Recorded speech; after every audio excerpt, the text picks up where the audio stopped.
pernah di saat Rasulullah sakit, yang di saat itu Rasulullah wafat,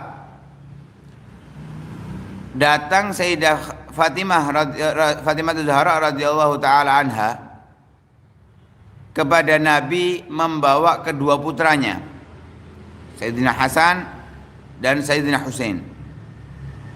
Beliau mengatakan kepada Rasulullah, "Ya Rasulullah, ini dua putramu, berilah warisan." Ya, berilah warisan. Wah, kalau ibu-ibu zaman sekarang datang ke ayahnya bawa anak, berilah warisan, ya duit, ya surat tanah, sertifikat dan yang lain sebagainya ya. Tapi Sayyidah Fatimah minta kepada Rasulullah untuk diberi warisan, bukan warisan uang atau harta. Yang diminta warisan keilmuan, warisan akhlak, warisan ajaran Nabi Sallallahu Alaihi Wasallam. Maka Nabi menjawab, "Ammal Hasan falahu sakhai wa haibati." Karena saat itu Sayyidina Hasan dan Sayyidina Husain masih usia 9 tahun, 8 tahun, 7 tahun. Ya, saat Rasulullah wafat, usia Sayyidina Hasan kurang lebih 8 sampai 9 tahun. Kalau Sayyidina Husain 7 sampai 8 tahun. Bahwa katanya Rasulullah, adapun Hasan, ia akan mendapatkan bagian dariku sakhai wa haibati, kedermawananku dan wibawaku. Kalau dulu di awal dermawan itu disebutkan kepada Sayyidina Husain. Sayyidina Hasan mendapatkan haibah dan su'dad, kepemimpinan. Kalau Sayyidina Husain mendapatkan keberanian dan kedermawanan. Dalam riwayat yang ini disebutkan bahwa Rasulullah mengatakan, "Amal Hasan falahu sakhai wa haibati." Ia mendapatkan kedermawananku dan wibawaku. Artinya mewarisi dari sifatnya Rasulullah Shallallahu Alaihi Wasallam yang dermawan dan mewarisi wibawa, martabat yang dimiliki oleh Rasulullah Shallallahu Alaihi Wasallam. Sehingga kedermawanannya Sayyidina Hasan ya nggak jauh beda dengan Rasulullah Shallallahu Alaihi Wasallam. Seperti cerita yang pernah kita sampaikan daripada cerita Sayyidina Hasan radhiyallahu taala. Adapun haibahnya akan disebutkan di antaranya nanti.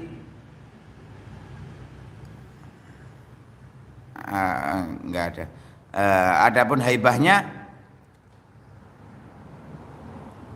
seperti yang sering kita dengar, beliau disungkani bahkan oleh pembesar-pembesar sahabat Nabi Shallallahu Alaihi Wasallam. Sampai di tingkat pembesar sahabat Nabi mereka sungkan terhadap Sayyidina Hasan radhiyallahu taala anhu. Wa ammal Husain, adapun Husain falahu syaja'ati wa su'dadi. Husain ia mendapatkan keberanianku dan kepemimpinanku. Apa soron ini? Kepemimpinanku, ngono wis. Ya. Fahasbul Hasan mirathan judun Nabi wa haibatuhu allati kanat taj'alul uyun tughdi fala tuhidun nadhara ilaih. Cukup Sayyidina Hasan mendapatkan bagian warisan dari Nabi adalah kedermawanan dan wibawa yang menjadikan wibawa tersebut mata manusia tidak bisa memandang terlalu lama kepadanya. Ya. Jadi kalau melihat Sayyidina Hasan itu ndelok balik langsung. Gak iso ndelok suwe ngene, gak iso. Kenapa? Ketika terpandang oleh Sayyidina Hasan, orang yang memandangnya itu langsung gak berani. Langsung merunduk. Seperti apa yang dilakukan oleh sahabat Nabi kepada Nabi. Nabi itu kan dikenal pemalu, tapi sahabat Nabi gak pernah ada yang melihat Nabi lama. Melihatnya sebentar merunduk, sebentar merunduk. Kenapa? Karena wibawa yang dibawa oleh Nabi Sallallahu Alaihi Wasallam. Wa hasbul Husain mirathan syaja'atun Nabi wa qad kana asja'an nas wa 'azamahum su'dadan wa kana sayyida waladi Adam. Cukup Sayyidina Husain mendapatkan warisan Nabi dari keberanian Nabi, sehingga beliau menjadi orang yang paling berani. Sayyidina Husain itu tahu bahwa perjalanannya ke Karbala ia akan terbunuh, dia akan dibunuh tahu, tapi tetap berangkat. Kalau kita dikasih tahu kamu kalau ke sana mati, berangkat tak? Hah? Ojo takbir tok isoke. Allahu Akbar, kaya wani-wani yo. Ngeletek tapi. Bareng-bareng wanine ijen. Ya, berani enggak melempem karo tukang parkir wedi apa maning karo preman. Ya.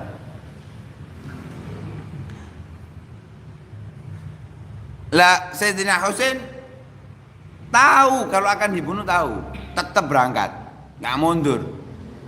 Saking beraninya beliau, bahkan para sahabat diantaranya Abbas bin Abdul Muthalib atau Ibnu Abbas itu sangat menghalang-halangi. Tetap Sayyidina Husain berangkat.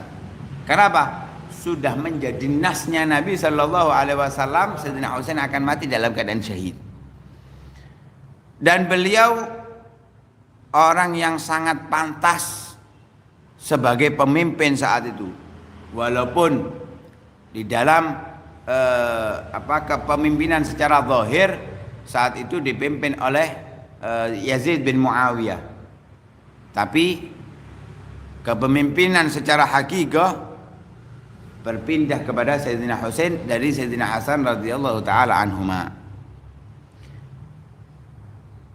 Walaqad ra'ayna dzalika haqqan fi hayatihima wa akhbar silatil Hasan lil wafidin ilaih tamla'ul kutuba wa kadzakarna syai'an minha wa makanahu wa tawqirahu menuhi kitab-kitab.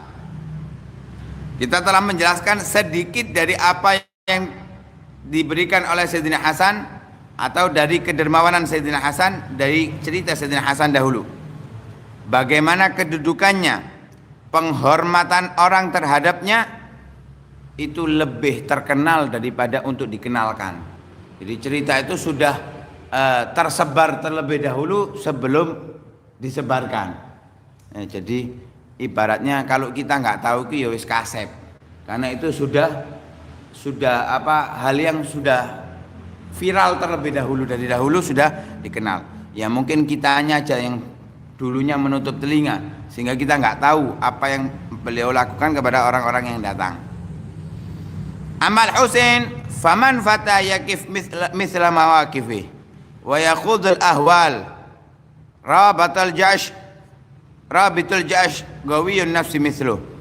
Adapun Husain, siapa pemuda yang bisa berdiri seperti apa yang beliau lakukan, seperti yang tadi kita sampaikan, tahu gak akan dibunuh, tetap berangkat, tidak ada keraguan sama sekali tidak ada rasa takut untuk mundur atau semisalnya, tetap jalan. Waman finnas hayyan wa syahidan hatta tala'atin nufus bihubbihi wal qulub bita'zimihi wal mahafil bitakrimihi mislu Abdullah al-Husain.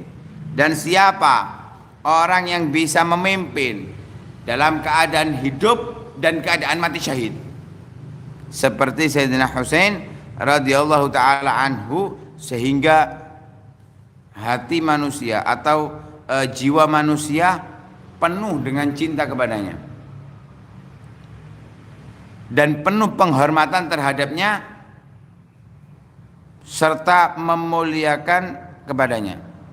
Sehingga diriwayatkan bahwa saat mereka orang-orang yang ingin membunuh Sayyidina Husain itu merasa takut dan gemetar.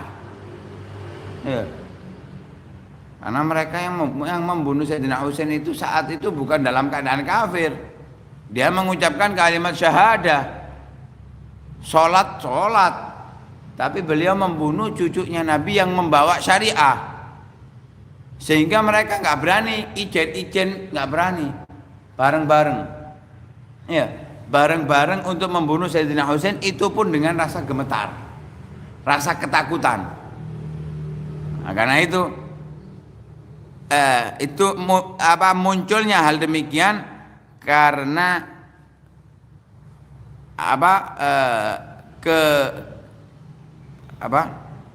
keberanian yang dimiliki oleh Sayyidina Husain dan kepemimpinan yang sejati, sehingga mereka saat membunuh Sayyidina Husain itu dalam keadaan keraguan.